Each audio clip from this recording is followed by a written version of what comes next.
It is Friday, July 5th, approximately 10:45 in the morning, and the temperature here at the moment is 31 degrees Celsius. We've had some very hot days here with the temperatures getting into the high 30s, low 40s. We're expecting some more of that again today. What I'm going to do is I'm going to take my Kikokuryu female into the house, sedate her, and work on trying to completely eradicate that growth that she's experiencing on her dorsal fin. Now, it doesn't seem to be bothering her at all. I did hope when she was out here in the pond and the water warmed up, and the pond temperature, by the way, is 26 degrees right now. I hoped the growth would maybe go away. It hasn't, unfortunately. It seems to kind of come and go. Some days it looks a bit more inflamed than others.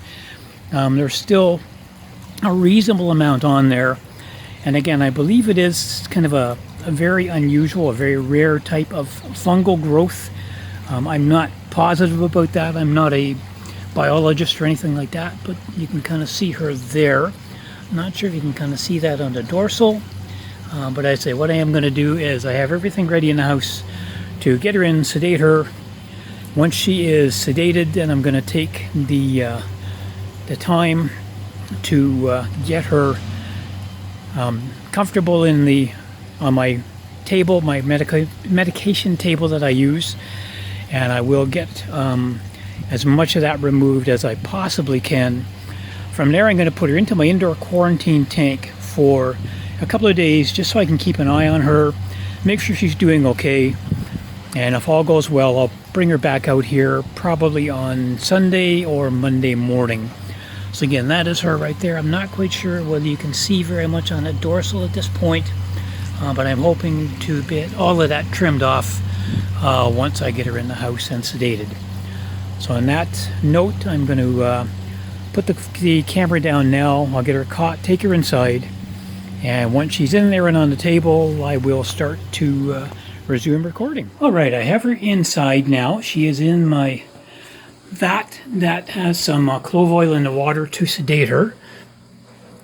She is definitely starting to go out. I'll let you have a quick look there. You can see the amount of growth on that dorsal. There is a bit down here on her tail, a little bit on the front of the dorsal as well. So what I'm going to attempt to do today, as I said, is remove all of this if I possibly can. I have my various tools at the ready, and the hope is I can get all of that off and then get her in the quarantine tank. What I have done, I've got some various scissors and clippers here, a razor blade that I have configured with a safety piece on there. I can use that to cut some of that off as well. I have the new skin that you've seen me use previously here. That will be going on after I have done the treatment. And I picked this product up the other day. This is generally used for stopping bleeding on cats and dogs and so on. If you do a nail trim and you get a little carried away, or you get that into the crick and it starts bleeding, that's intended to stop that. So I'm going to be using that on the areas that I cut off. And I've also got my liquid nitrogen here that I may use as well. So she's pretty much out of it, I think. I'm going to put her up on the table now. I'll get the camera going and hopefully be able to see what I'm doing without too much of my head in the way.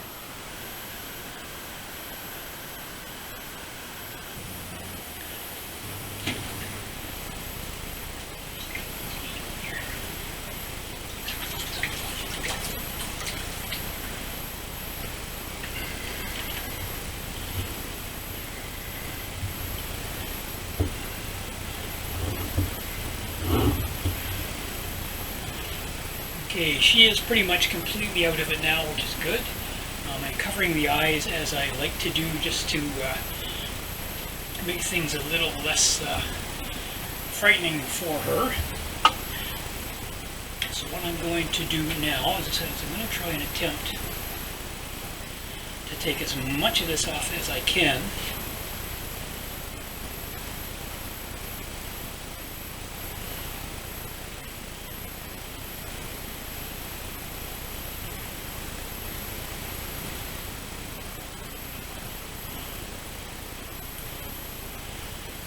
It looks like my hands are shaking. They are. I'm definitely nervous about doing this to her, but I'm not sure how else to remove this or do it without causing, some sort of physical damage here.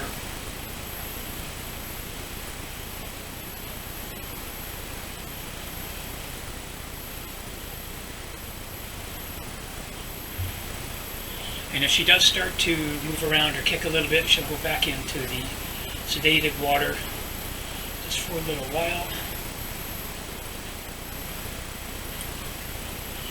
Alright, so far not looking too bad. I'm going to try and trim a bit more off with the razor blade here.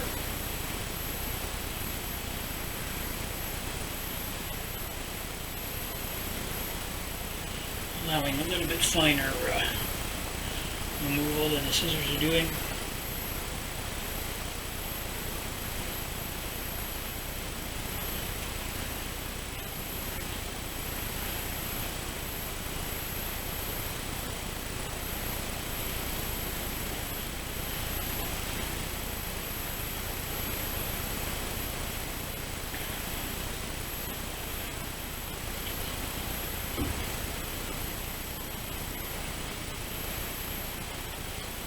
I think that's about all I'm going to get there at the moment.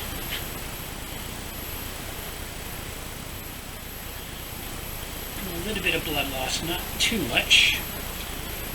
Here at the back of the dorsal, the midway point of the dorsal is where most of the growth seems to be. So I'm going to see if I can cut as much of this off as possible.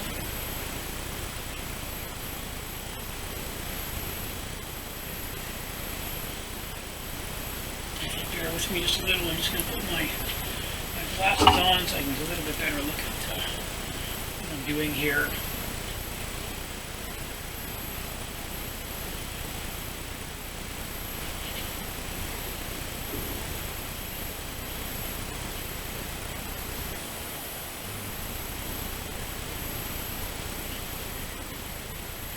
She's starting to kick a little bit.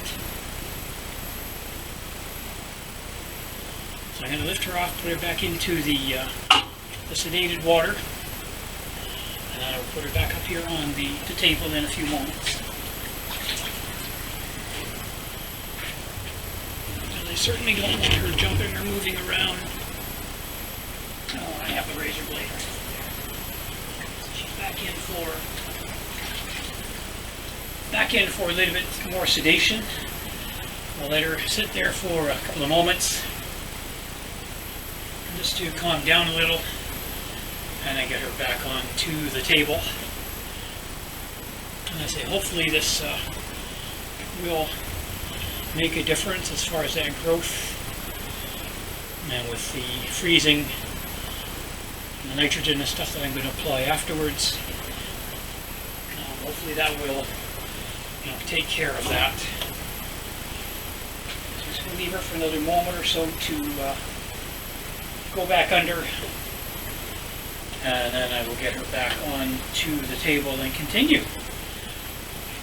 Now, all of the tools that I showed you a few moments ago in the video were sterilized by soaking them in rubbing alcohol, so they are definitely safe from that standpoint.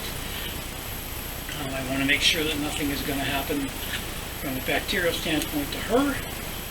As I said, I do have the powder ready to go to put on there if there is any bleeding or kind of excessive bleeding. So far there's only been a little bit, so I'm quite happy with that. And then I said I will get her onto the table in just a few moments, and we'll continue and we'll let you see what is going on there. So rather than turning the camera on and off, I'm just going to leave it running. I will edit out just kind of the dead space, if you will, in between my surgical procedures here, and then that will allow you to kind of see what I'm doing without taking up a lot of unnecessary time on the video.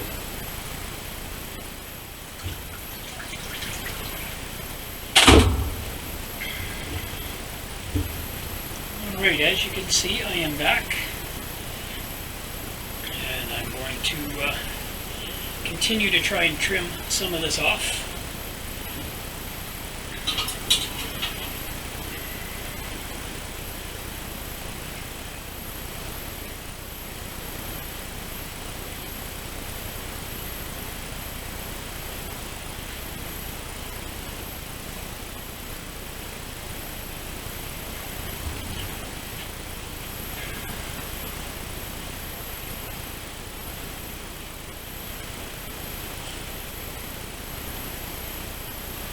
And again, I will put her back into the sedation if she starts to fuss too much.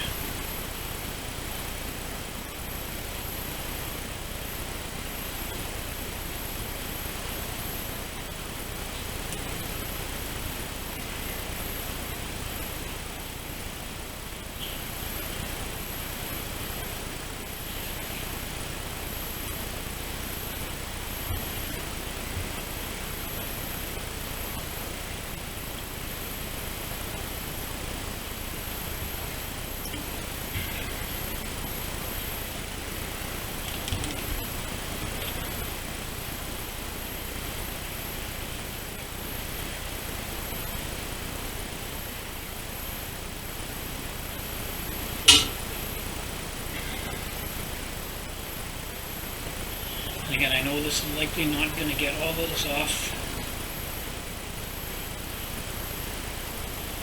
but hopefully it will at least enable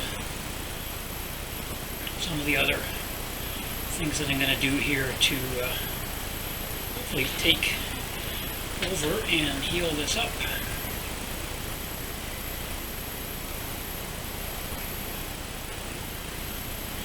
Now some of this growth is right on the rays of the dorsal, so I'm not going to be able to get it all off. I was kind of hoping it hadn't gotten down that far, but it definitely has, so there's no way that I'm going to start chopping dorsal rays and stuff if I can at all avoid it.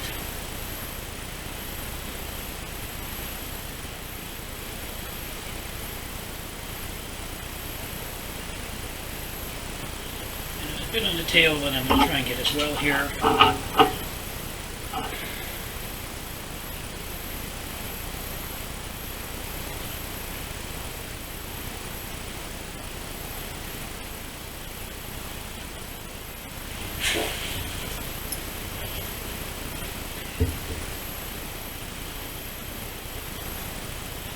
Okay, what I'm going to do now is I'm going to sort of freeze and cauterize this with the liquid nitrogen.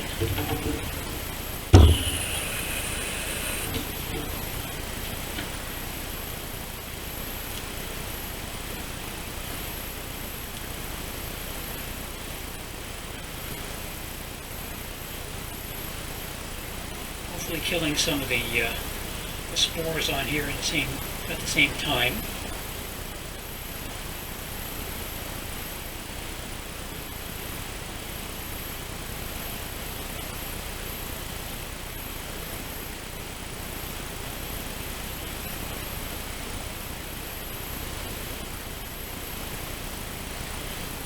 Once I have done this, I'm going to put a clean tip on here.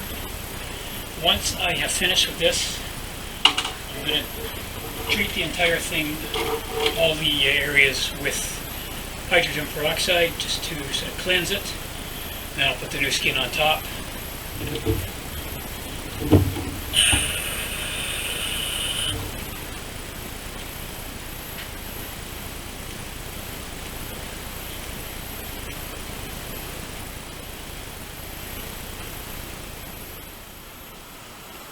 Okay, sorry about that. The camera did cut off for some reason.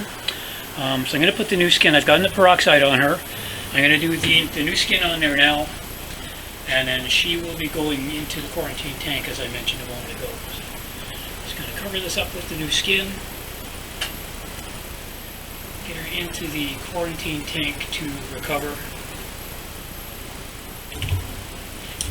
As you can see, she's definitely not a happy girl at the moment.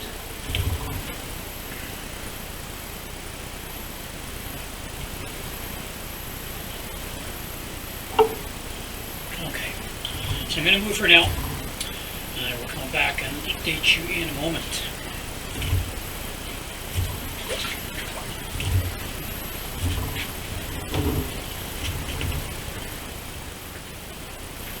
Okay, she's safely back in the quarantine tank.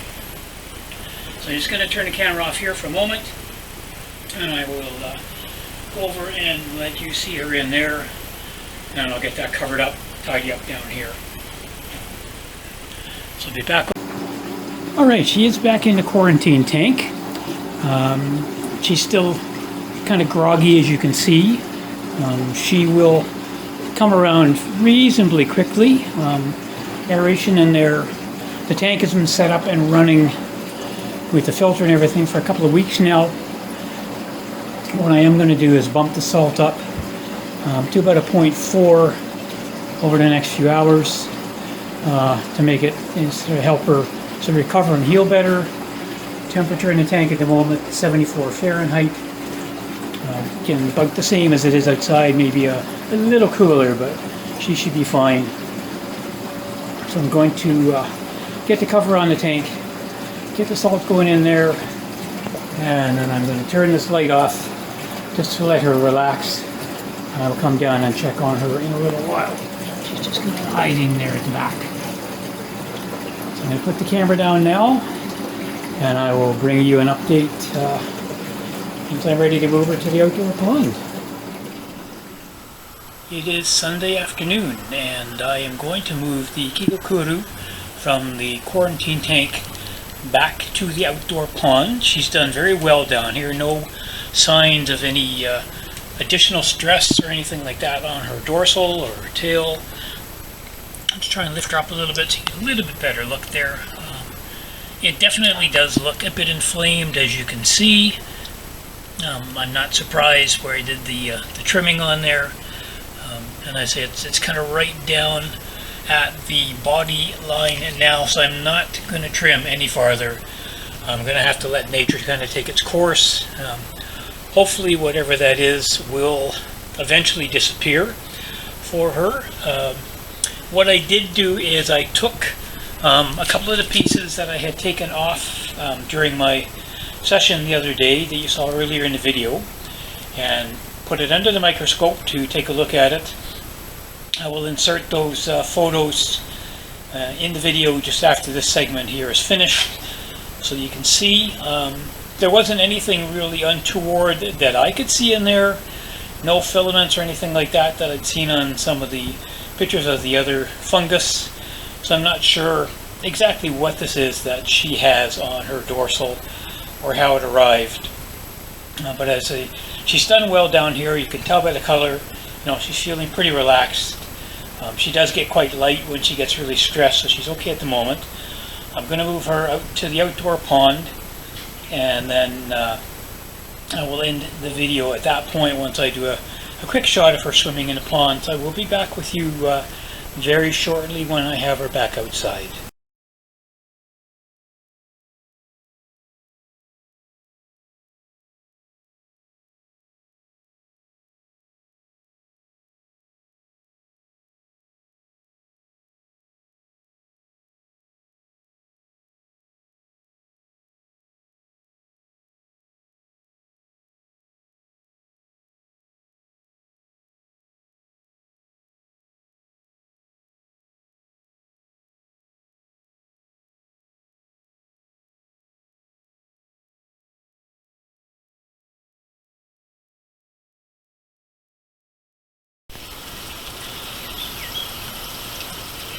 She is back in the pond, and as you can see, she is already swimming around with her pond mates. I'm sure she's going to be very, very happy to be in here once again. I wish I could have done a bit more for that dorsal, but I say it's right down to her back, and there's no way I can trim anymore without causing her significant harm. So what is done is done. I'm hoping, as I said, that she will eventually heal from that. Where I did excise the extra flesh off, and does not seem to have had an adverse effect on her. She is doing well. As I just kind of cruising around with the others right now. I'm just gonna see her coming up here. And there she is. So fingers crossed that eventually that will disappear. And I'm going to end the video at this point, and what I would like to say is thank you all for taking time to tune into the My Koi Obsession YouTube channel. I hope you found some of this interesting, and I would appreciate it if you'd leave a like, and if you have not already done so, please hit that subscribe button. There will be more content coming up before too long. Hopefully nothing in the nature that I've just kind of done with the Kikokuryu there, but you can never tell. And as I said, I do appreciate your support. Feel free to leave comment or questions below. And thank you once again for sticking through till the end. And as a koi keeper of many, many years, my philosophy is to keep calm and keep koi. Thank you all for watching. Take care.